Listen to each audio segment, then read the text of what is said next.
તો આપણે અભ્યાસ કરીએ છીએ ધોરણ 11 વિષય બાયોલોજી ચેપ્ટર નંબર 13 ઉચ્ચ કક્ષાની વનસ્પતિમાં પ્રકાશ સંશ્લેષણ. તો ચેપ્ટરનો આજે છેલ્લો પડાવ છે અને આજે ચેપ્ટર આપણે પૂરું કરી દઈશું. તો આજે આપણે અભ્યાસ કરવાના છે પ્રકાશ સંશ્લેષણની પ્રક્રિયા પર અસર કરતા પરિબળો.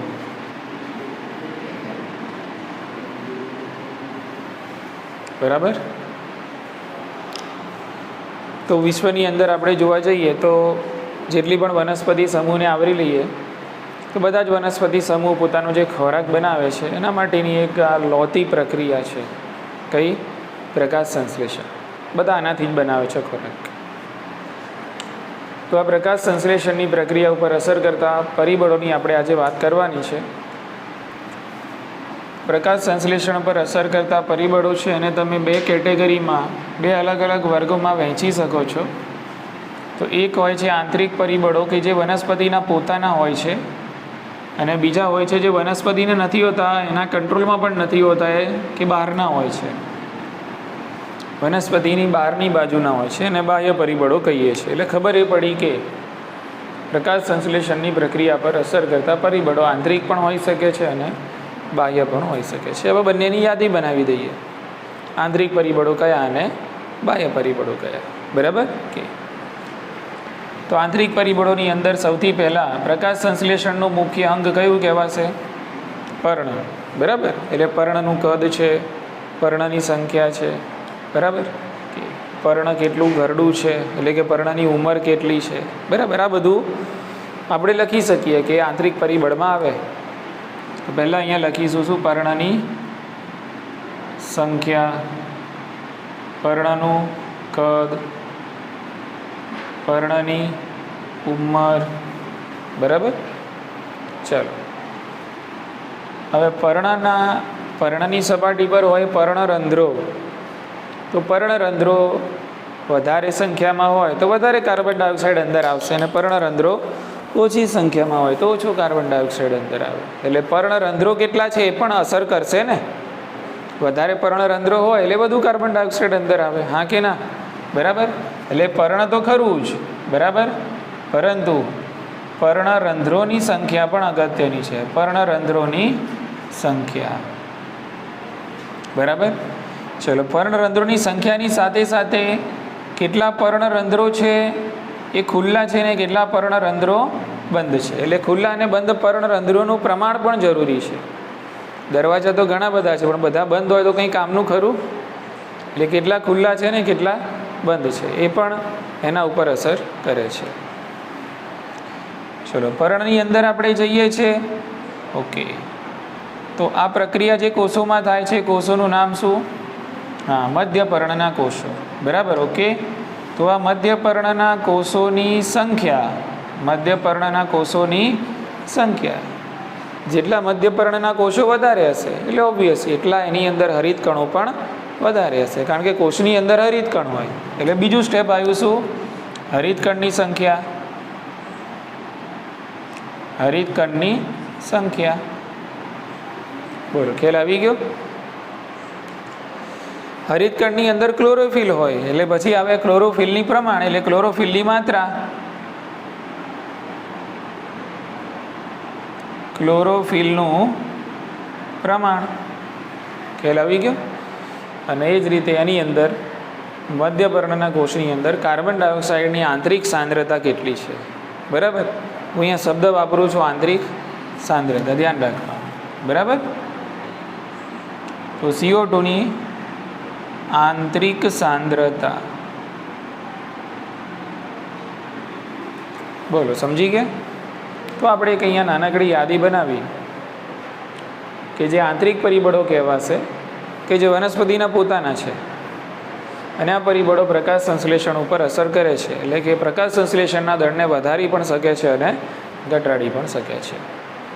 પર્ણની સંખ્યા, પર્ણનું કદ, પર્ણની ઉંમર, પર્ણરંધ્રોની સંખ્યા, એમના ખુલ્લા અને બંધ પર્ણરંધ્રોનું પ્રમાણ, મધ્યપર્ણના કોષો કેટલા છે એની સંખ્યા, હરિતકણની સંખ્યા, હરિતકણમાં ક્લોરોફિલનું પ્રમાણ, કાર્બન ડાયોક્સાઇડની આંતરિક સાંદ્રતા. બરાબર. ચલો, બાહ્ય પરિબળોની વાત કરીએ તો બાહ્ય પરિબળોમાં કયા કયા છે? તો તાપમાન, પાણી, પ્રકાશ, પાણી, પ્રકાશ અને કાર્બન ડાયોક્સાઇડ. તમે કહેજો સર અહીંયા બી CO2 લખ્યું, અહીંયા બી બંનેમાં આંતરિકમાંય લખ્યું, બાહ્યમાંય લખ્યું, પણ અહીંયા કાર્બન ડાયોક્સાઇડની આંતરિક સાંદ્રતા લખી છે. અને આ જે કાર્બન ડાયોક્સાઇડની આપણે વાત કરીએ છીએ બહારના વાતાવરણમાં કેટલું છે એની વાત છે. બોલો, ખ્યાલ આવી ગયો ને?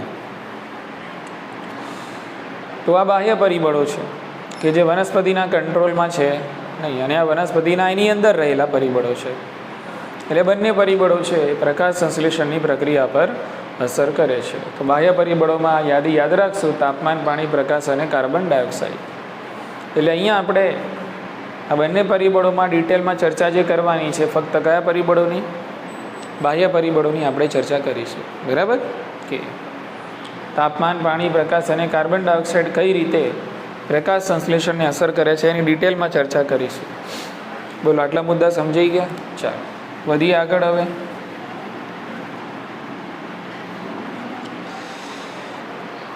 હવે તમે જોઈ શકો છો કે પ્રકાશ સંશ્લેષણ એક રાસાયણિક પ્રક્રિયા તો છે જ, બરાબર ને? અથવા તમે એમ કહી શકો પ્રકાશ રાસાયણિક પ્રક્રિયા, કારણ કે ઘણી બધી રાસાયણિક પ્રક્રિયાઓ આમાં પણ આપણને જોવા મળી.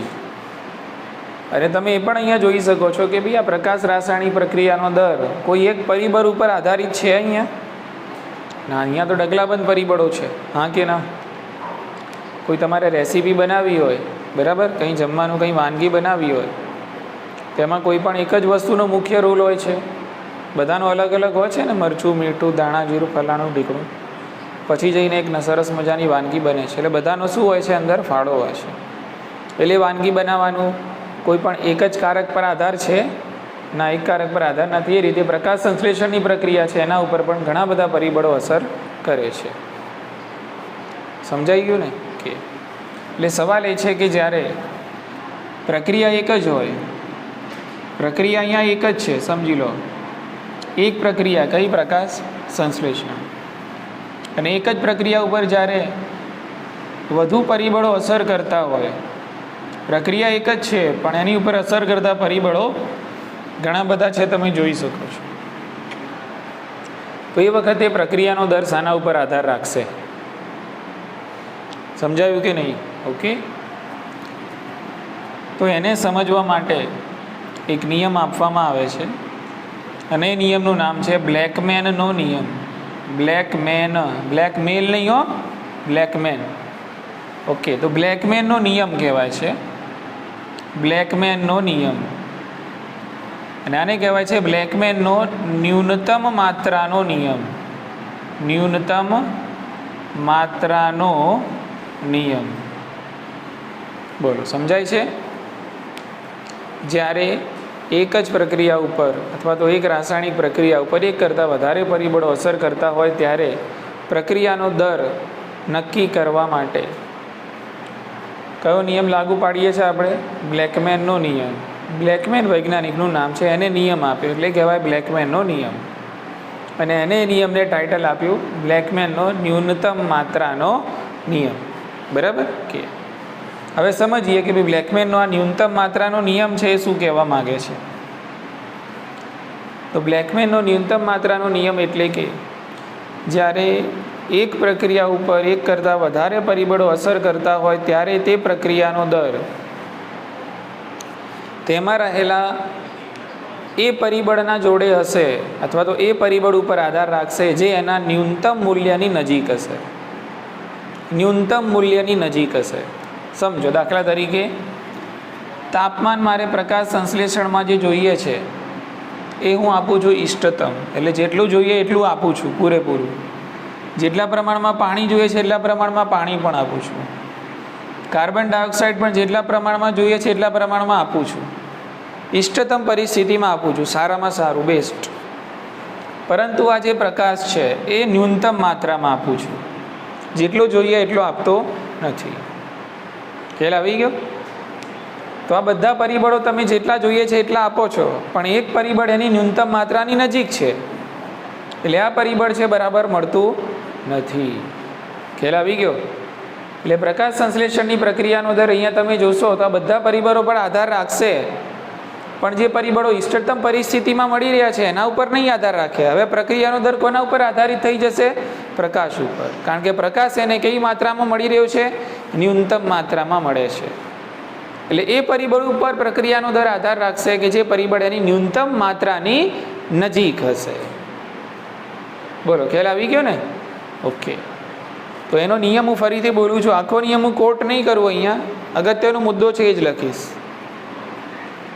તો ન્યૂનતમ માત્રાનો બ્લેકમેનનો નિયમ શું કહેવા માંગે છે?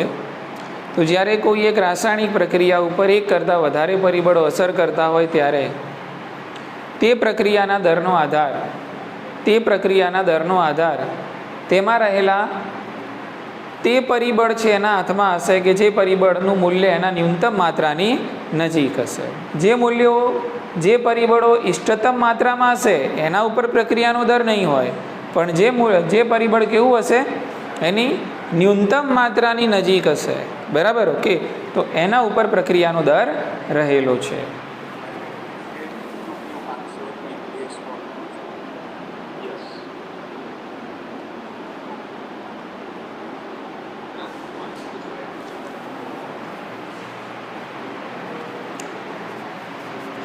બોલો, ખ્યાલ આવી ગયો કે?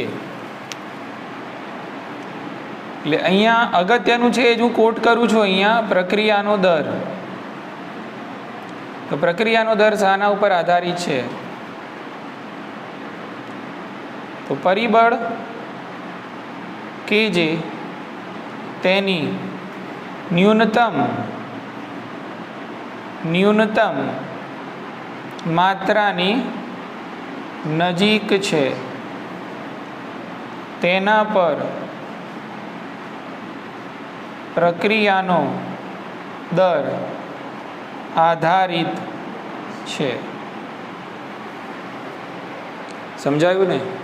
ફરીથી બોલું છું, ધ્યાન રાખો કે ભાઈ કોઈ પ્રક્રિયા છે, રાસાયણિક પ્રક્રિયા છે, આપણે પ્રકાશ સંશ્લેષણની જ વાત કરી લઈએ તો એમાં એક કરતાં વધારે પરિબળો આધાર રાખે છે, પણ આમાંથી કયા પરિબળ ઉપર પ્રક્રિયાનો દર નિર્ભર કરશે? તો જે પરિબળ એની ન્યૂનતમ માત્રાની નજીક હશે એ પરિબળ ઉપર પ્રક્રિયાનો દર આધાર રાખે છે. સમજાયું ને? તાપમાન, પાણી અને કાર્બન ડાયોક્સાઇડ આ બધું તો ઇષ્ટતમ માત્રામાં મળી રહ્યું છે, પણ ખાલી પ્રકાશ જ કેવું છે? એની ન્યૂનતમ માત્રામાં છે. એટલે હવે પ્રકાશ સંશ્લેષણની પ્રક્રિયાનો દર વધારવો હોય તો એના માટેનું પરિબળ કયું થશે? પ્રકાશ. બરાબર? ચલો, હવે હું થોડું સમીકરણ બદલું છું. જુઓ અહીંયા, હવે તમે તાપમાન પણ ઇષ્ટતમ આપો છો, પાણી પણ આપો છો અને પ્રકાશ પણ સારી તીવ્રતાવાળો આપો છો, પણ તમે કાર્બન ડાયોક્સાઇડનું સંકેન્દ્રણ કેવું રાખ્યું? ઓછું રાખો છો. બોલો, ખ્યાલ આવી ગયો ને? એટલે હવે પ્રક્રિયાનો દર કોના ઉપર જતો રહ્યો? કાર્બન ડાયોક્સાઇડ પર. બોલો, ખ્યાલ આવી ગયો ને? એટલે અહીંયા તાપમાન, પાણી અને પ્રકાશ હવે સીમિત પરિબળ નહીં કહેવાય. આ ત્રણ પરિબળો પ્રકાશ સંશ્લેષણનો દર નક્કી નહીં કરે. હવે કોણ કરશે? કાર્બન ડાયોક્સાઇડ કરશે, કારણ કે અત્યારે હાલ આ પરિબળ એની ન્યૂનતમ માત્રાની નજીક છે. બોલો, ઉતરી ગઈ મગજમાં વાત? તો બસ આ જ વસ્તુ છે કે જે કોણ કહેવા માંગે છે? બ્લેકમેન. ક્લિયર? ચલો 2 મિનિટ શાંતિ રાખો.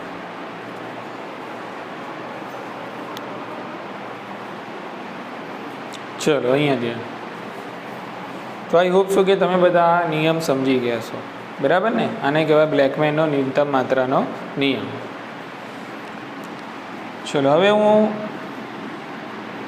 પાણી પણ ઇષ્ટતમ પરિસ્થિતિમાં આપું છું, પ્રકાશ પણ સારો મળે છે, કાર્બન ડાયોક્સાઇડ પણ જેટલું જોઈએ એટલું આપું છું, પણ તાપમાન આપતો નથી. તો હવે પરિબળ કયું થઈ જશે? તાપમાન. ઓકે, તાપમાન ઓછું આપું છું. એટલે હવે પ્રકાશ સંશ્લેષણની પ્રક્રિયાનો દર આ 3 પણ નથી. હવે ક્યાં શાના પર આવી ગયો? તાપમાન પર આવી ગયો. કારણ કે તાપમાન એક એવું પરિબળ છે અહીંયા કે જે એના ન્યૂનતમ માત્રાની નજીક છે. બરાબર? એટલે તમે નક્કી ના કરી શકો કે ભાઈ પ્રક્રિયાનો દર કયા પરિબળ પર આધાર રાખશે, પણ હા એટલું નક્કી કરી શકાય કે જે પરિબળ એના ન્યૂનતમ માત્રાની નજીક હશે એ પરિબળ ઉપર પ્રક્રિયાનો દર આધાર રાખે છે.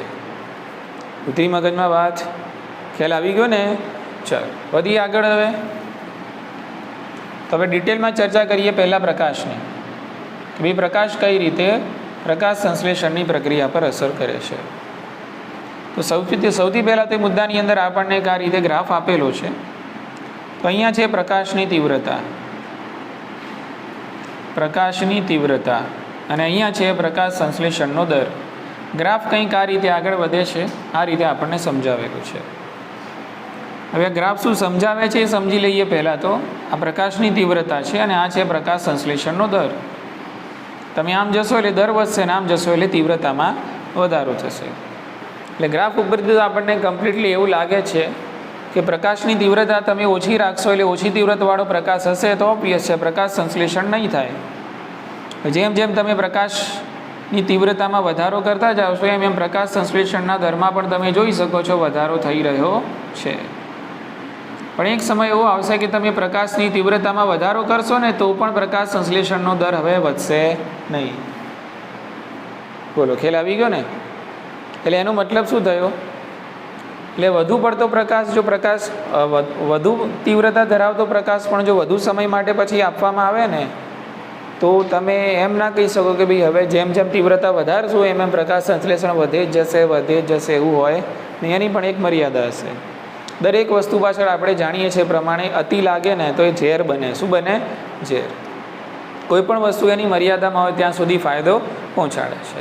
એટલે અહીંયા પણ થોડું ઓછું હોય તો ધીમે ધીમે તમે પ્રકાશની તીવ્રતામાં વધારો કરશો તો શરૂઆતમાં તમને દેખાશે કે પ્રકાશ સંશ્લેષણના દરમાં વધારો થયો છે.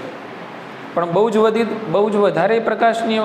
વધારે તીવ્રતા ધરાવતો પ્રકાશ આપ્યા જશો અને વધુ સમય માટે આપતા જશો પછી તો પ્રકાશ સંશ્લેષણના દરમાં વધારો તો નહીં થાય પણ ઉલટાનું નુકસાન પણ થઈ શકે છે. એટલે પ્રકાશ સંશ્લેષણના દરમાં ઘટાડો પણ થઈ શકે છે. ક્લિયર? બોલો, આ ગ્રાફ સમજી ગયા? ઓકે. હવે આપણે વાત કરીએ છીએ પ્રકાશ સંશ્લેષણ ઉપર શું અસર છે. તો આપણે જાણીએ છીએ કે ભાઈ પ્રકાશ સંશ્લેષણ નામ જ પ્રક્રિયાનું છે એટલે પ્રકાશ ઉપર તો આધારિત હશે જ આ પ્રક્રિયા, બરાબર. પણ એમાં પ્રકાશમાં તમારે કેવી તીવ્રતાનો પ્રકાશ મળે છે એ પણ જાણવું જોઈએ, બરાબર. અને કેટલી અવધિ માટે મળે છે એટલે કેટલા સમય માટે મળે છે પ્રકાશ એ પણ જાણવું જોઈએ. અને પ્રકાશની ક્વોલિટી શું છે એટલે કે કઈ ગુણવત્તાનો તમે પ્રકાશ આપો છો એ પણ અગત્યનું છે. બોલો, સમજી ગયા કે નહીં? એટલે ફક્ત પ્રકાશ મળ્યો એટલે જગ જીતી ગયા એવું છે નહીં. કેટલી તીવ્રતાનું મળે છે એ પણ અગત્યનું છે. કેટલા સમય માટે તમે આપો છો એ પણ અગત્યનું છે. અને કઈ ક્વોલિટીનો, કઈ ગુણવત્તાનો પ્રકાશ આપો છો એ પણ અગત્યનું છે. એટલે આ બધી વસ્તુઓ એકબીજાની અંદર તફાવત દર્શાવે છે. એટલે આપણે આગળના મુદ્દાઓમાં ભણી ગયા છીએ કે ભાઈ પ્રકાશ સંશ્લેષણનો દર કયા પ્રકારના પ્રકાશમાં વધારે હોય છે? તો લાલ અને વાદળી, બરાબર. તો લાલ અને વાદળી પ્રકાશમાં પ્રકાશ સંશ્લેષણનો દર વધારે હોય. એટલે આ એની ગુણવત્તા થઈ. શું થઈ? ગુણવત્તા. તમે કેવો પ્રકાશ આપો છો? હવે તમે જાંબલી પ્રકાશ આપી જશો ને આખો દિવસ આપશો તો બી કંઈ કામનું ખરું ના. એને જે જોઈએ છે તમે નથી આપતા, ભલે આખો દિવસ આપો, બરાબર ને. તો એ વખતે અવધિ મહત્વની થતી નથી. એ વખતે શું મહત્વનું થાય? ગુણવત્તા મહત્વની થાય. ચલો, તમે લાલ અને વાદળી પ્રકાશ આપો છો પણ 5 મિનિટ માટે આપો છો તો એ વખતે શું મહત્વનું થઈ જાય? અવધિ મહત્વની થઈ જાય. તમે નીચી તીવ્રતાનો પ્રકાશ આપો છો તો એ વખતે આ બધું બરાબર હશે. લાલ પ્રકાશ પણ આપો છો, વાદળી પણ આપો છો અને એને જેટલું જોઈએ એટલું પણ આપો છો, પણ જેટલી તીવ્રતાનો જોઈએ એટલું નથી આપતા તો પણ પ્રોબ્લેમ. એટલે પ્રકાશ એટલે પ્રકાશમાં બધું ધ્યાન રાખવાનું. પ્રકાશની તીવ્રતા પણ અસર કરશે, પ્રકાશની અવધિ કેટલા સમય માટે આપો છો ને કેવો પ્રકાશ આપો છો. બોલો, ઉતરી ગઈ મગજમાં વાત? ખ્યાલ આવી ગયો ને? ઓકે. એટલે આ પણ વસ્તુ આપણે આમાં યાદ રાખવાની છે. ચલો, એના પછી એક 10% વાળો મુદ્દો આપણને સમજાયો છે. જો અહીંયા આપણે ધીમે ધીમે પ્રકાશની તીવ્રતામાં અહીંયા વધારો કરતા જઈએ છીએ અને અહીંયા આવીને પ્રકાશની તીવ્રતા છે આપણે આપી દીધી. એનો મતલબ એમ કે હવે પ્રકાશની તીવ્રતા તમે વધારશો ને તો પણ દરમાં કોઈ વધારો થશે નહીં. એનો મતલબ એમ કે વનસ્પતિને જેટલી પ્રકાશની તીવ્રતાવાળો પ્રકાશ જોઈએ છે એટલો મળી ગયો. એટલે ટૂંકમાં એનું પેટ ભરાઈ ગયું. પહેલાં ભૂખ્યું હતું પ્રકાશની તીવ્રતાનું, હવે મળી ગયું એનું પેટ ભરાઈ ગયું. એનો મતલબ એમ કે એ વનસ્પતિ સંતૃપ્ત થઈ ગઈ. શું થઈ ગઈ? સંતૃપ્ત થઈ ગઈ. ઉતરી ગઈ મગજમાં વાત? બરાબર, ઓકે. તો કહેવાનો મતલબ એમ છે કે સૂર્યપ્રકાશમાંથી જે પ્રકાશ આવે છે ને એ પ્રકાશનું ફક્ત કેટલું શોષણ થાય? 10% શોષણ થાય ને તો મોટાભાગની જે વનસ્પતિઓ છે એ સંતૃપ્ત થઈ જાય છે પ્રકાશથી. શાનાથી સંતૃપ્ત થઈ જશે? પ્રકાશથી સંતૃપ્ત થઈ જાય છે. સૂર્યપ્રકાશના જે સૂર્યમાંથી જે પ્રકાશ આવી રહ્યો છે એ પ્રકાશનું ફક્ત 10% બી વનસ્પતિ જો લઈ લે ને તો વનસ્પતિ કેવી થઈ જાય? ઉડકાર ખાઈ લે, આમ આઠ ધરાઈ ગયા એમ. શાનાથી? પ્રકાશથી, બરાબર. એટલે એનો મતલબ એમ કે વનસ્પતિ શું થઈ જાય? પ્રકાશથી સંતૃપ્ત થઈ જાય કે ભાઈ ના, બરાબર, હવે પ્રકાશ જોઈતો નથી, હવે મળી ગયો, બરાબર. બોલો, ઉતરી ગઈ મગજમાં વાત? ઓકે. ચલો, કેટલીક એવી વનસ્પતિ હોય છે કે જે છાંયડાની અંદર હોય છે, છાંયડામાં, અને કેટલીક એવી વનસ્પતિ હોય છે કે જે જંગલોમાં મોટા મોટા વૃક્ષોની નીચે જોવા મળે છે, જંગલોમાં વૃક્ષોની છત્રછાયામાં. એટલે છાયાવાળી વનસ્પતિ અને જંગલોમાં વૃક્ષોની છત્રછાયામાં ઉગતી જે વનસ્પતિ છે તો એના માટે પ્રકાશ સીમિત પરિબળ બની શકે છે, કારણ કે આમને ઓલરેડી પ્રકાશ કેવો મળે? ઓછો મળે. ખ્યાલ આવી ગયો કે એટલે છાંયડામાં ઉગતી વનસ્પતિ અને જંગલોમાં મોટા મોટા વૃક્ષોની છત્રછાયામાં ઉગતી જે વનસ્પતિ છે એના સિવાયની બાકીની જે વનસ્પતિઓ છે તો એ તો લગભગ સૂર્યપ્રકાશથી કેવી થઈ જાય છે? સંતૃપ્ત થઈ જાય છે. પણ આ વનસ્પતિઓ છે એમને પૂરતો સૂર્યપ્રકાશ મળતો નથી, એટલે ઓછા સૂર્યપ્રકાશમાં પણ પ્રકાશ સંશ્લેષણ કરવા માટે આ વનસ્પતિઓ અનુકૂલિત થયેલી હોય છે. બોલો, ઉતરી ગઈ મગજમાં વાત? ખ્યાલ આવી ગયો ને? ઓકે. અને એક મુદ્દો આગળ જે સમજાયો ફરીથી ધ્યાન રાખવા જેવું છે કે વધુ પ્રકાશની તીવ્રતા ધરાવતો પ્રકાશ, એટલે કે જે પ્રકાશની તીવ્રતા વધારે છે એવો પ્રકાશ તમે વધારે સમય સુધી આપશો ને તો ઉલટાનું નુકસાન થશે, એટલે કે ફોટો ઓક્સિડેશન થશે. શું થશે? Photo oxidation. કોનું ફોટો ઓક્સિડેશન? ક્લોરોફિલનું. કોનું થશે? હા, વધુ તીવ્રતાવાળો પ્રકાશ વધુ સમય પર તમે આપશો ને તો પછી ફાયદો નહીં થાય, નુકસાન થશે. અને નુકસાન છે એ શાનું થવાનું? ક્લોરોફિલનું. એટલે ક્લોરોફિલનું થશે ફોટો ઓક્સિડેશન. એટલે હવે ક્લોરોફિલનું ફોટો ઓક્સિડેશન થયું કારણ કે મેન કપ્તાન જ ક્લોરોફિલ છે, બરાબર ને? એનું ફોટો ઓક્સિડેશન થાય છે એનો મતલબ એમ કે પ્રકાશ સંશ્લેષણનો દર હવે નીચો જશે. એટલે ટૂંકમાં કહેવાનો મતલબ એમ કે જેટલું જોઈએ એટલું, જેવું જોઈએ એટલું અને જેટલા સમય માટે જોઈએ એટલું આપવું જરૂરી છે. બોલો, ખ્યાલ આવી ગયો ને? કે C3 વનસ્પતિ હોય કે પછી C4 વનસ્પતિ, બંનેમાં સામાન્ય રીતે એવું જોવા મળે છે કે ઓછી તીવ્રતાવાળો પ્રકાશ આપો તો પ્રકાશ સંશ્લેષણનો દર ઓછો હોય છે, પણ જ્યારે તીવ્રતા વધારો તો દરની અંદર પણ વધારો થાય છે, પણ એ પણ કયા? એક અમુક હદ સુધી જ, પછી કોઈ વધારો જોવા મળતો નથી.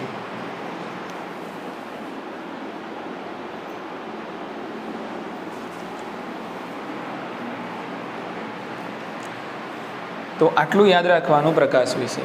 ઠીક છે? ચાલો, બીજા પરિબળની આપણે વાત કરી લઈએ. જે પ્રકાશ સંશ્લેષણ ઉપર અસર કરે છે, કાર્બન ડાયોક્સાઇડ. ફટાફટ મુદ્દાને પૂરા કરીએ આપણે, ધ્યાન રાખો. કાર્બન ડાયોક્સાઇડનું મહત્ત્વ પ્રકાશ સંશ્લેષણમાં કેટલું છે એ આપણે પ્રયોગ દ્વારા પણ સમજી ગયા, સમીકરણ દ્વારા પણ સમજી ગયા. એક પ્રયોગ હતો એ સાબિત કરતો હતો કે પ્રકાશ સંશ્લેષણ કાર્બન ડાયોક્સાઇડ આધારિત પ્રક્રિયા છે. CO2 ના હોય તો પ્રકાશ સંશ્લેષણ થાય નહીં. એટલે ખબર પડી કે CO2 મહત્ત્વનું છે. ને પ્રકાશ સંશ્લેષણનું જે સમીકરણ છે એમાં પણ પહેલાં જ H2O CO2 છે જ ને, પછી શર્કરા મળે છે. એટલે CO2 વગર આગળ કામ વધવાનું નથી. કાર્બન ડાયોક્સાઇડનું સ્થાપન જેટલું વધારે થશે એટલો પ્રક્રિયાનો દર વધારે હશે. બરાબર છે ને? ઓકે. એટલે મહત્ત્વ છે એનું આપણને ખબર પડી ગઈ. ના, કાર્બન ડાયોક્સાઇડનું પ્રકાશ સંશ્લેષણમાં મહત્ત્વ છે. હવે કઈ રીતે અસર કરે છે એની વાત કરી લઈએ. તો બહારના વાતાવરણની અંદર આપણે વાત કરીએ તો વાતાવરણમાં જે કાર્બન ડાયોક્સાઇડ છે એનું પ્રમાણ કેટલું હોય છે? ખૂબ જ ઓછું હોય છે. કેટલું? 0.03% લઈને કે 0.04% જેટલું હોય છે. વાતાવરણમાં કાર્બન ડાયોક્સાઇડની સાંદ્રતા ખૂબ જ ઓછી હોય છે. કેટલા ટકા? 0.1% બી નથી, 0.03%થી 0.04%. સૌથી વધારે નાઇટ્રોજન છે, 78%. બરાબર? પછી આવે ઓક્સિજન, 19થી 21% જેટલો, 20થી 21% જેટલો હોય છે. પછી આવે છે કાર્બન ડાયોક્સાઇડ, 0.03%થી 0.04%. એટલે ખૂબ જ ઓછી માત્રામાં કાર્બન ડાયોક્સાઇડ જોવા મળે છે. હવે કાર્બન ડાયોક્સાઇડની સાંદ્રતા તમે 0.03 અને 0.04થી લઈ જાઓ છો વધારીને, કેટલે સુધી? 0.05% સુધી લઈ જાઓ છો. એક પોઈન્ટ વધારે, પોઈન્ટ ના કહેવાય, પોઈન્ટનો પોઈન્ટ કહેવાય એનો, ને પોઈન્ટના પોઈન્ટનો એ પોઈન્ટ કહેવાય. બરાબર? આટલી તમે સાંદ્રતા વધારો છો તો આટલે સુધી સાંદ્રતા, મતલબ આટલે સુધી સંકેન્દ્રણ લઈ જશો ને તમે CO2નું, તો તમને પ્રકાશ સંશ્લેષણના દરમાં વધારો જોવા મળશે. પ્રકાશ સંશ્લેષણના દરમાં શું થશે? વધારો થશે. પણ 0.05થી જો કાર્બન ડાયોક્સાઇડ વધી ગયો તો પછી પ્રકાશ સંશ્લેષણના દરમાં વધારો જોવા નહીં મળે. એટલે તમે એમ ના સમજતા કે CO2 વધારતા જઈશું ને પ્રકાશ સંશ્લેષણ દર વધતો જ જશે, જેવું અહીંયા થયું એવું જ અહીંયા પણ થશે. અમુક હદ સુધી વધશે, પછી વધશે નહીં. પછી ભલે તમે CO2 0.05 નું 0.06 લઈ જાઓ તો બી પ્રકાશ સંશ્લેષણમાં કંઈ ફરક નહીં પડે. એટલે શરૂઆતમાં જ્યાં સુધી વધારશો ત્યાં સુધી વધશે, એ પણ ક્યાં સુધી? 0.05% સુધી વધારશો ને તો જ વધશે, એના પછી આગળ વધશે નહીં. ખ્યાલ આવી ગયો? કેમ એવું થશે? કારણ કે તમે 0.04 થી 0.05 લઈ ગયા એટલે બધી વનસ્પતિ છે એ કાર્બન ડાયોક્સાઇડથી ધરાઈ ગઈ કે બસ ભાઈ હવે ના વાંધો, પૂરું થઈ ગયું, પૂરું જમવાનું પેટ ભરાઈ ગયું. સમજાયું? હા કે ના? પછી તો વધે જ નહીં ને. પછી વધે કારણ કે જગ્યા જ નથી ને વનસ્પતિમાં. CO2 ની જગ્યા જ નથી, ક્યાં મૂકશો તમે? ભલે બહાર વધારી દીધું તમે, ઉતરે છે ને મગજમાં. જેટલું ભૂખ હોય એટલું ખવાય, પેટ ભરાઈ ગયું, પછી તમને 50 પકવાન આપે દુનિયાના સારા તો બી ભાવે નહીં. અને પેટ હોય, ભૂખ હોય ત્યારે પથરાય હજમ થઈ જતા હોય છે. એવું છે. બોલો, આટલી ખબર પડી? ચાલો, હવે CO2 વાત કરીએ આપણે C3 અને C4ની. તો બે પ્રકારની વનસ્પતિ આપણને જોવા મળે છે, C3 અને C4 વનસ્પતિ. તો આ બંને વનસ્પતિમાં આપણે જોયું કે ભાઈ કાર્બન ડાયોક્સાઇડ છે એની ગ્રહણ કરવાની ક્ષમતા બંને વનસ્પતિની અલગ અલગ છે. કાર્બન ડાયોક્સાઇડ પ્રત્યે બંનેનો સંબંધ અલગ અલગ છે. એટલે કે આની ગ્રહણ કરવાની ક્ષમતા અલગ છે, આની ગ્રહણ કરવાની ક્ષમતા અલગ છે. એવું નથી કે ભાઈ આનું પેટ જેટલા કાર્બન ડાયોક્સાઇડથી ભરાય છે એટલા જ કાર્બન ડાયોક્સાઇડથી આનું પણ પેટ ભરાય છે, એવું છે નહીં. જે રીતે આપણે બધાની અંદર દરેકની ખોરાકનો મતલબ ભોજન છે એની ક્ષમતા અલગ અલગ, કોઈનો ખોરાક વધારે હોય, કોઈનો ખોરાક ઓછો હોય. એવી રીતે અહીંયા C3 અને C4ની જે ઓક્સિજનને કાર્બન ડાયોક્સાઇડની સ્થાપન કરે એટલે કે ગ્રહણ કરવાની ક્ષમતા છે એમાં ફરક છે, તફાવત છે. આટલી ખબર પડી ગઈ? ઓકે, એક છે નહીં. ચાલો, હવે CO2 જે છે એ C3 વનસ્પતિને હું ઇષ્ટતમ માત્રામાં આપું છું, એને જેટલો જોઈએ છે એટલો આપું છું. C4 વનસ્પતિને પણ કાર્બન ડાયોક્સાઇડ જેટલો જોઈએ એટલો હું આપું છું ઇષ્ટતમ માત્રામાં. એને જેટલો કાર્બન ડાયોક્સાઇડ જમવો છે એટલો આને પણ આપું છું ને આને પણ આપું છું. બરાબર? પણ પ્રકાશની જે તીવ્રતા છે, બરાબર, પ્રકાશની તીવ્રતા હું ઓછી રાખું છું. તો બોલો, પ્રકાશ સંશ્લેષણ કઈ વનસ્પતિમાં થશે? C3માં થશે કે CO2 તો બંનેને સરખો જ મળે છે. આને જેટલો જોઈએ છે આટલા આને મળે છે, આને જેટલો જોઈએ છે આને મળે છે. તો પ્રકાશ સંશ્લેષણ પણ પ્રકાશની તીવ્રતા કેવી છે? ઓછી જ છે અને ઘણી ઓછી છે. તો શામાં થશે પ્રકાશ સંશ્લેષણ? એકેમાં નહીં થાય. અમુક તીવ્રતાવાળો પ્રકાશ તો જોઈએ, બરાબર ને? એકદમ ઓછી તીવ્રતાવાળો પ્રકાશ છે. ખ્યાલ આવી ગયો કે નહીં? થશે ખરું, C3માં થશે પણ બહુ જ ઓછા પ્રમાણમાં થશે. ક્લિયર? CO2 તો તમે બંનેને મસ્ત આપ્યું એકદમ, પ્રકાશની તીવ્રતા તમે ઓછી રાખી. પ્રકાશની તીવ્રતા ઓછી હોય તો થાય ભાઈ પ્રકાશ સંશ્લેષણ થાય. ભલે CO2 તમે આપી દીધું પણ તીવ્રતા તો ઓછી છે ને. આ પરિબળ તો તમે બરાબર આપ્યું પણ આ પરિબળ બરાબર આપ્યું નહીં. પેટ્રોલ તો પુરાઈ દીધું પણ એન્જિનમાં ઓઇલ જ નાખ્યું નહીં તો એન્જિન બેસી જાય. ખ્યાલ આવી ગયો કે નહીં? પછી ગમે તેટલું પેટ્રોલમાં એટલે કે ટાંકીમાં પેટ્રોલ નાખો કંઈ કામનું નહીં. એટલે પેટ્રોલ બી જોઈએ અને ઓઇલ બી જોઈએ. સમજાયું કે નહીં? એટલે કાર્બન ડાયોક્સાઇડ તમે આપી દીધું ફૂલ, જેટલું જોઈએ એટલું આપી દીધું, પ્રકાશની તીવ્રતા જેટલી જોઈએ એટલી આપી નથી. એટલે C3 હોય કે C4 હોય, ભલે કાર્બન ડાયોક્સાઇડ મળી પણ પ્રકાશની તીવ્રતા ઓછી હશે તો પ્રકાશ સંશ્લેષણ નહીં થાય. એટલે પ્રકાશ સંશ્લેષણ શરૂ કરવું હોય તો પ્રકાશની તીવ્રતા શું કરશો? વધારશો.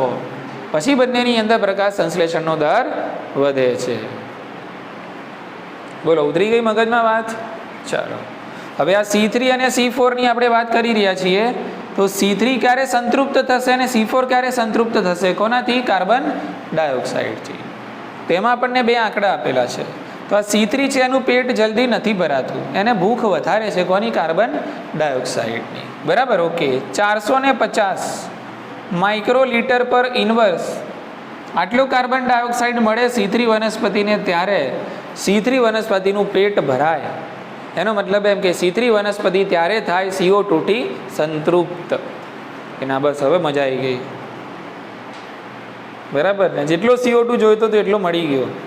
હવે સંતૃપ્ત થઈ ગયા કે ના હવે વધારે નથી ખાવો CO2. C4 વનસ્પતિ છે એને CO2ની ભૂખ આટલી બધી નથી, એટલે કે C4 વનસ્પતિ છે એ 360 માઇક્રોલીટર પર ઇનવર્સ આટલી સાંદ્રતાએ C4 વનસ્પતિ સંતૃપ્ત થઈ જાય છે. એટલે આને CO2નું પેટ મતલબ આને પેટ ભરવા માટે CO2 આટલું જ જોઈએ, ઓછું જોઈએ છે, અને આને CO2 વધારે જોઈએ છે પેટ ભરવા માટે. એટલે કે આ 450 માઇક્રોલીટર CO2 હોય ને તારે આનું પેટ ભરાય એટલે સંતૃપ્ત થાય, અને આ વનસ્પતિ C4 વનસ્પતિ 360 માઇક્રોલીટર હોય ને ત્યારે સંતૃપ્ત થઈ જાય. ખ્યાલ આવી ગયો ને? ચલો તો હવે તમે મને કહો CO2ની સાંદ્રતાની વધારે અસર કોના ઉપર થશે? C4 પર થશે કે C3 પર થશે? C3 પર થશે. શાના ઉપર? કારણ કે આને તો આમે CO2 ઓછો જોઈએ છે. બોલો ખ્યાલ આવી ગયો? આની તો આમે ભૂખ ઓછી જ છે, આની ભૂખ વધારે છે. સમજી ગયા કે નહીં? એટલે CO2 થોડુંક પણ ઓછું થશે તો પહેલાં અસર વધારે કોને થશે? C3 ને થશે, C4 ને ઓછી થશે. ઉતરી ગઈ મગજમાં વાત? ખ્યાલ આવી ગયો ને? કે કારણ કે આનું પેટ મોટું છે, આનું પેટ નાનું છે, આની જરૂરિયાતો ઓછી છે, આની જરૂરિયાતો વધારે છે. ક્લિયર ને? એટલે CO2 ઓછું થશે અને વધારે થશે તો વધારે અસર કોને થશે? C3 ને વધારે થશે, C4 ને ઓછી થશે. બોલો ઉતરી ગઈ મગજમાં વાત? ચલો તો આ જ વસ્તુથી આપણે C3ના મુદ્દામાં આગળ વધવાનું. તો C3 વનસ્પતિમાં આપણે જોયું એ પ્રમાણે CO2નું સંકેન્દ્રણ તમે વધારતા જશો તો પ્રકાશ સંશ્લેષણના દરમાં વધારો થતો જશે. જેટલું વધારે CO2 આપશો એટલું વધારે દર વધતો જશે, અને CO2ના સ્થાપનમાં વધારો થશે તો C3 વનસ્પતિની જે ઉત્પાદકતા છે એ ઉત્પાદકતામાં પણ વધારો થશે. બોલો ખ્યાલ આવી ગયો? અને આ જ કોન્સેપ્ટ છે એનો ઉપયોગ ગ્રીન હાઉસ પાકોને ઉગાડવા માટે કરવામાં આવે છે. બે ઉદાહરણ તમને આપેલા છે, શિમલા મરચાં અને ટામેટાં. આ જ કોન્સેપ્ટનો ઉપયોગ ગ્રીન હાઉસ પાકોને ઉગાડવા માટે કરવામાં આવે છે, જેવું કે ટામેટાં અને શિમલા મરચાં.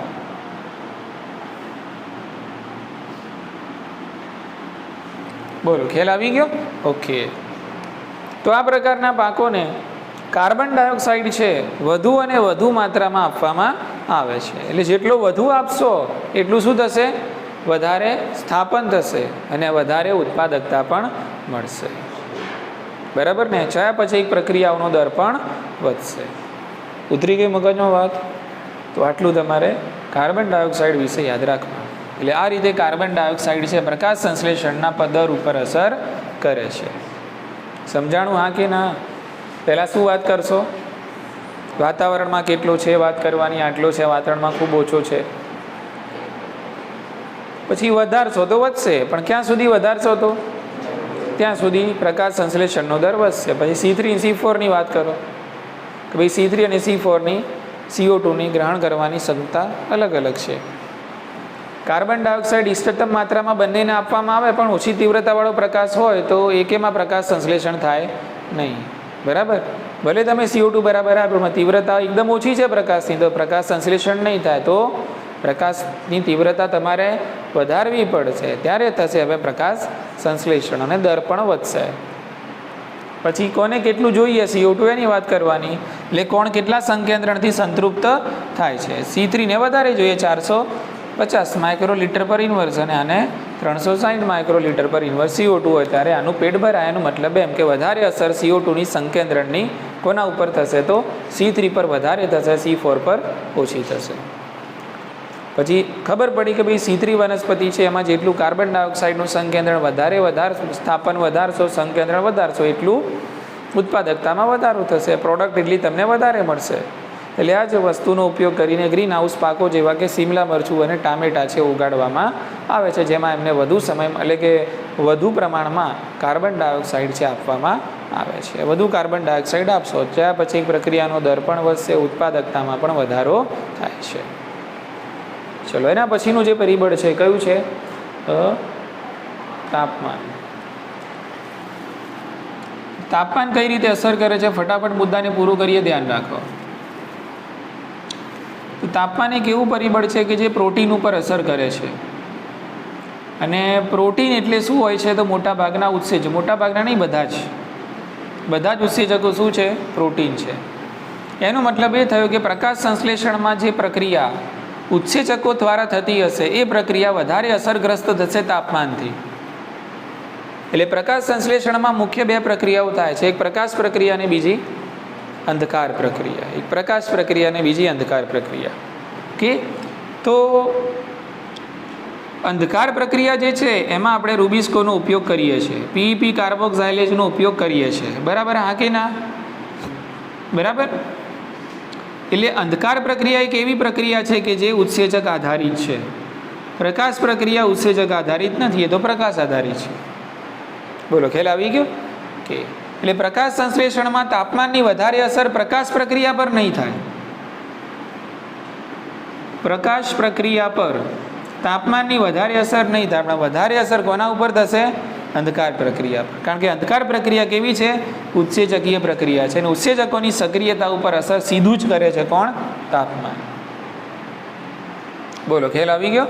ઓકે, એટલે અંધકાર પ્રક્રિયા વધારે અસરગ્રસ્ત થશે. અને આપણે આગળના મુદ્દાઓમાં જોઈ ગયા કે C3 વનસ્પતિ છે એના માટે તાપમાન, ઇષ્ટતમ તાપમાન ઓછું છે. કેટલું છે? 20 થી 25 ડિગ્રી સેલ્સિયસ. અને C4 વનસ્પતિ માટે ઇષ્ટતમ તાપમાન વધારે છે. ખ્યાલ આવી ગયો ને? કેટલું છે? 30 થી 40 ડિગ્રી સેલ્સિયસ. હા કે ના? કે પણ અહીંયા C3 અને C4માં ઇષ્ટતમ તાપમાન છે, C4માં ઇષ્ટતમ તાપમાન છે. બરાબર ને? કે પણ આ ઇષ્ટતમ તાપમાન છે એની અસર વધારે કોના ઉપર થશે? પ્રકાશ પ્રક્રિયા પર નહીં થાય. શાના ઉપર?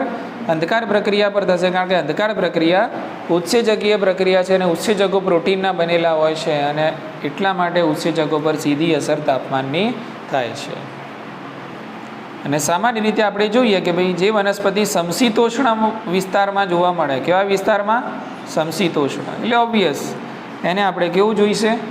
ઓછું તાપમાન જોઈશે. અને જે ઉષ્ણકટિબંધીય વિસ્તારોમાં જોવા મળે વનસ્પતિ, ઉષ્ણકટિબંધીય વિસ્તારોમાં, એટલે ત્યાં ઓબ્વિયસ છે તાપમાનની અવધિ કેવી હશે? વધારે. એટલે કે વધુ તાપમાન હોય તો એ અનુકૂલિત થાય. સમજી ગયા કે નહીં? તો આ રીતે તાપમાન વિશે યાદ રાખવાનું. તો તાપમાન આ રીતે અસર કરે છે. ક્લિયર? ચલો, છેલ્લે પાણી. પાણી ફેરવી નથી દેવાનું બધા ઉપર, પણ પાણી સમજવાનું છે કે અગત્યનું પરિબળ છે. શાના માટે? પ્રકાશ સંશ્લેષણ માટે. અને કેટલું અગત્યનું છે એ પણ આપણે જોઈએ. કે તો પાણી પણ એક પ્રમાણે પ્રકાશ સંશ્લેષણ માટે સીમિત પરિબળ ગણી શકાય છે. એટલે આના ઉપર પણ પ્રકાશ સંશ્લેષણનો દર આધાર રાખે છે. સમીકરણમાં જ આપણે જોઈ ગયા કે ભાઈ પ્રકાશ સંશ્લેષણ છે એના સમીકરણની અંદર જ પાણી આવે છે. હા કે ના? ચલો, હવે પાણીની અસર પ્રકાશ સંશ્લેષણની આ બે પ્રક્રિયાઓ હોય, એક પ્રકાશ અને એક બીજી અંધકાર. તો આ બંનેમાંથી પાણીની અસર શાના ઉપર થાય? પ્રકાશ પ્રક્રિયા પર થશે કે અંધકાર? પ્રકાશ પ્રક્રિયા. કારણ કે એમાં થાય છે પાણીનું પ્રકાશ વિભાજન. બરાબર ને? હા, એટલે અંધકાર પ્રક્રિયા પર અસર નહીં થાય. વધારે કોના ઉપર થશે? પાણીની પ્રકાશ પ્રક્રિયા પર થશે. કારણ કે પ્રકાશ પ્રક્રિયામાં થાય છે પાણીનું પ્રકાશ વિભાજન. એટલે પાણી છે વધુ પ્રકાશ સંશ્લેષણની કઈ પ્રક્રિયા પર અસર કરે છે? તો પ્રકાશ પ્રક્રિયા પર અસર કરે છે. અને પ્રકાશ પ્રક્રિયા પર અસર કરશે. સમજી લો કે પાણી ઓછું છે તો પ્રકાશ પ્રક્રિયાનો દર ઓછો થશે. એનો મતલબ એમ કે પ્રકાશ સંશ્લેષણનો દર પણ ઓછો થઈ ગયો. બોલો, ખ્યાલ આવી ગયો ને? ઓકે, તો ફક્ત શું આ જ કારણ છે કે પ્રકાશ પ્રક્રિયાને અસર થાય છે એ રીતે જ પાણી અસર કરે છે? ના, પાણીના લીધે બીજું ઘણું બધું પેદા થશે વનસ્પતિની અંદર કે જેના થકી પ્રકાશ સંશ્લેષણનો દર ઓછો થાય છે. ચલો, પાણી ઓછું હશે એટલે વનસ્પતિ છે એ કઈ પરિસ્થિતિ અનુભવશે? જલતાણની, સ્ટ્રેસ. બરાબર? એના ઉપર એને ટેન્શન હશે પાણીનું. વનસ્પતિને શાનું ટેન્શન આવશે? પાણીનું. પાણી ઓછું હશે એટલે વનસ્પતિ શું અનુભવશે? જલતાણવાળી ફિલિંગ એને આવશે. જલતાણની પરિસ્થિતિ એમાં પેદા થશે. અને જલતાણની પરિસ્થિતિ પેદા થશે તો વનસ્પતિ પોતાના જે પર્ણરંધ્રો છે એ પર્ણરંધ્રોને ખુલ્લા રાખશે કે બંધ કરશે? બંધ કરશે. ખુલ્લા રાખે તો ઉત્સેદન થઈ જાય અને પાણી બહાર નીકળી જાય. આમે પાણી ઓછું છે અને તમે પર્ણરંધ્રો ખુલ્લા રાખશો તો પાણી બહાર નીકળી જશે. એટલે પર્ણરંધ્રો શું કરે છે? વનસ્પતિ બંધ કરે છે. કે એટલે જલતાણની પરિસ્થિતિમાં પર્ણરંધ્રો વનસ્પતિ બંધ કરે છે.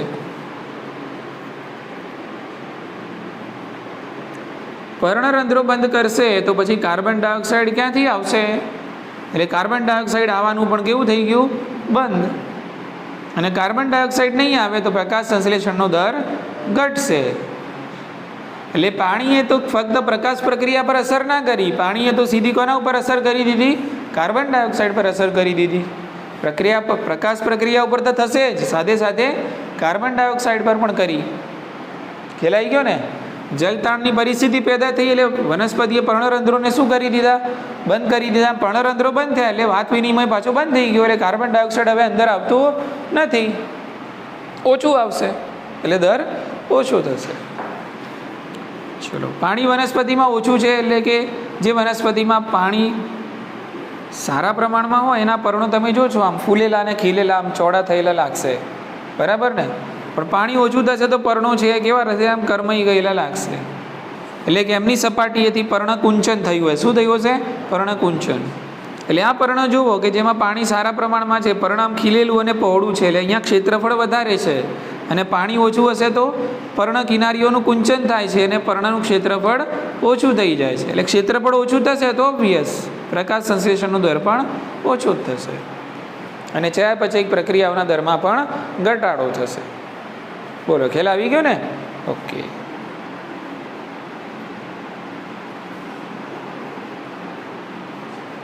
દરમાં પણ ઘટાડો થાય છે. પર્ણનું જે ક્ષેત્રફળ છે, ક્ષેત્રફળમાં પણ ઘટાડો થાય છે. એટલે આ રીતે પાણી કંઈક અસર કરે છે કોના ઉપર? પ્રકાશ સંશ્લેષણ ઉપર. તો અહીંયા આપણે પ્રકાશ સંશ્લેષણ ઉપર અસર કરતા પરિબળોની વાત કરી. બોલો, કોઈને કંઈ ડાઉટ આમાં? ખ્યાલ આવી ગયો ને? મુદ્દો બહુ સરળ છે. પરિબળો પ્રકાશ સંશ્લેષણની પ્રક્રિયા પર અસર કરે છે તો હા, ઘણા બધા છે. યાદી બનાવો, આંતરિક અને બાહ્ય. બાહ્યને ડિટેલમાં ડિસ્કસ કરવાનું છે. એના પહેલાં બ્લેકમેનનો નિયમ શું કહેવા માગે છે જોવાનું, કારણ કે પ્રકાશ સંશ્લેષણની પ્રક્રિયા છે એક જ પરિબળ પર નહીં પણ ઘણા બધા પરિબળ ઉપર આધાર રાખે છે, બરાબર? તો જ્યારે આવું હોય તો પછી કોણ નક્કી કરશે પ્રક્રિયાનો દર? તો એ આપણને સમજાવ્યું કોણે? બ્લેકમેન. ઉભારો હું સમજાવું તમને કોણ નક્કી કરશે એ, બરાબર? તો એ પરિબળ નક્કી કરશે કે જે પરિબળ પ્રક્રિયાની અંદર એના ન્યૂનતમ મૂલ્યની નજીક હશે. પ્રકાશ સમજાવો સારી રીતે, કઈ રીતે અસર કરે છે, બરાબર? એમાં યાદ ખાસ રાખવાનું આ મુદ્દો ને એક બીજો 10% વાળો મુદ્દો, બરાબર? અને એવું નહીં કે ભાઈ જ્યાં સુધી પ્રકાશ તીવ્રતા વધુ તીવ્ર પ્રકાશ મળતો જાય ત્યાં સુધી પ્રકાશ સંશ્લેષણ વધતું જ જશે એવું જરૂરી નથી. વધુ તીવ્રતાવાળો પ્રકાશ વધારે સમય સુધી આપો તો ઉલટાનું નુકસાન થાય. શું થાય? ફોટો ઓક્સિડેશન દરની અંદર ઘટાડો થાય. એટલે આ બધા મુદ્દા એની અંદર આવરવાના. અને પ્રકાશ તીવ્રતાવાળો કઈ તીવ્રતાવાળો છે એ પણ જરૂરી છે, અવધિ પણ જરૂરી છે અને ગુણવત્તા પણ જરૂરી છે. કાર્બન ડાયોક્સાઇડ તો વાતાવરણની અંદર કેટલું છે કહેવાનું, પ્રકાશ કેટલું વધારો તો શું થાય, અને C3 અને C4ની અલગ અલગ વાત કરવાની. તાપમાનમાં પ્રકાશ પ્રક્રિયા પર અસર નહીં કરે પણ શાના ઉપર? અંધકાર પર કરશે. અને કયા તાપમાને કઈ વનસ્પતિમાં કયું તાપમાન જોઈએ એની વાત કરવાની. અલગ અલગ વિસ્તારોમાં વધતી વનસ્પતિને શું જોઈએ એની વાત કરવાની. અને પાણી કરી નાખવાનું, બરાબર? ઓકે. તો અહીંયા આપણે આ ચેપ્ટર કરીએ છીએ પૂરું.